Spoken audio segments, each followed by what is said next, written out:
Cette nuit, on est passé à l'heure d'été. 1 heure de confinement en moins, c'est déjà ça de prix, me disait hier une amie. Dormir plus, dormir moins, quelle importance, quel sens, puisqu'on sait qu'aujourd'hui c'est dimanche et qu'on sait comme hier, comme demain, qu'on n'ira pas bien loin, ainsi confiné. On ne va pas loin, mais on entend tout le temps ce qui se vit loin. La Russie ferme ses 20 000 kilomètres de frontières. À Londres, Boris Johnson a de la fièvre et il tousse.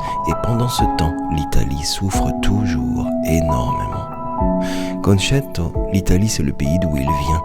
Et cette saison que nous vivons ici en Belgique bouge pour lui à la frontière entre l'inquiétude, la tristesse et la joie. Son intérieur Bible est en mouvement. Concetto est confiné dans son appartement, oui, comme tout le monde. Oui, comme tout le monde, je suis confiné à la maison et mes sentiments sont très partagés. Parce que d'un côté, il y a la tristesse pour ce que notre société est en train de vivre. On connaît des personnes qui sont affectées par le virus.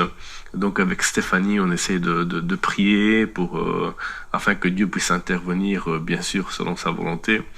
D'un autre côté, il y a aussi un sentiment de unité avec notre église, avec nos jeunes, de refresh. On essaie d'envoyer à chaque jour des vidéos, de les appeler. Samedi, on a fait notre première live sur la page Facebook. Et pour finir, j'ai aussi un sentiment de joie parce que justement, dans ces moments enfermés à la maison, on peut prendre du temps avec la famille. Je peux prier avec ma femme, je peux jouer avec ma fille, lire sa Bible illustrée avec elle, donc que du bonheur. Dans leur appartement, quelque part entre Namur et Charleroi, Concetto, Stéphanie et Abigail, leur toute petite fille, lisent la Bible. Ils la lisent ensemble. Pour eux, la lire, c'est s'inspirer des vies d'hommes et de femmes qui, dans des situations de douleur ou d'épuisement, cherchaient la présence de Dieu pour faire fondre leurs doutes, vivre en unité et en partage, reprendre courage. En cette saison difficile, lire la Bible m'aide à aller de l'avant et à vaincre mes peurs.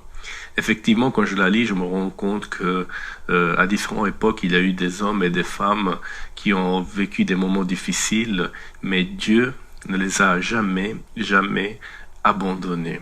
Une autre chose, la Bible aussi, la lire m'inspire parce que, en tant que personne très engagée dans l'Église, j'ai besoin de partager autour de moi quelque chose, des projets qui soient inspirés par Dieu. D'ailleurs, petit témoignage, il y a quelques soirs d'ici, on lisait la Bible illustrée de ma fille et à travers ces simples images, Dieu m'a donné à cœur, il m'a mis à cœur le désir de partager une série d'activités avec les jeunes afin de pouvoir garder cette unité dans ce moment difficile et loin. On voit partout surgir des défis sur les réseaux sociaux, poster des photos, taguer des personnes si on se retrouve en prison. J'ai même vu un homme labourer son jardin pour planter des rouleaux de papier toilette. Concetto a eu envie de lancer un défi lui aussi alors, mais qui part de l'idée que puisqu'une pierre bloque la porte de notre maison, nous pourrions nous réjouir de ralentir le mouvement et en profiter pour sonder profondément notre besoin de la présence de Dieu.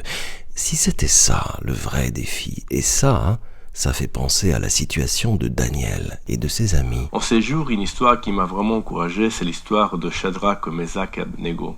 Ces 3 jeunes font face à une menace de mort. Le roi Nabuchodonosor, ils veulent qu'ils se prosternent devant une statue qu'il a construite. Mais ces 3 jeunes répondent d'une manière héroïque en mettant toute leur confiance en Dieu. Et en Daniel 3, 17-18, il est écrit « Notre Dieu, celui que nous servons, peut nous délivrer de la fournaise ardente, et il nous délivrera de tout ton pouvoir, ô roi. Et même s'il ne le fait pas, sache, roi, que nous ne servirons pas tes dieux, et que nous n'adorerons pas les statues en or que tu as dressées. » En d'autres mots, ces 3 jeunes déclarent toute leur confiance en Dieu. Et à la même manière, face à ce virus, je ne veux pas me soumettre à la peur, je veux faire confiance à Dieu, tout en sachant que mon nom, il est écrit dans le ciel, parce que j'ai décidé de suivre Jésus. Suivre Jésus comme un vrai choix de vie. Et sa proposition, la voici.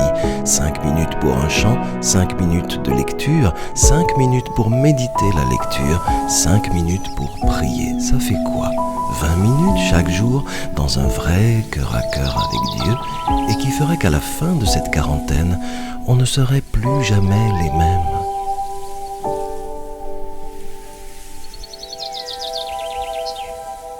Attention, la Bible peut faire gravement du bien à la santé. Elle ne contient ni diluants, ni agents toxiques, ni substances allergènes.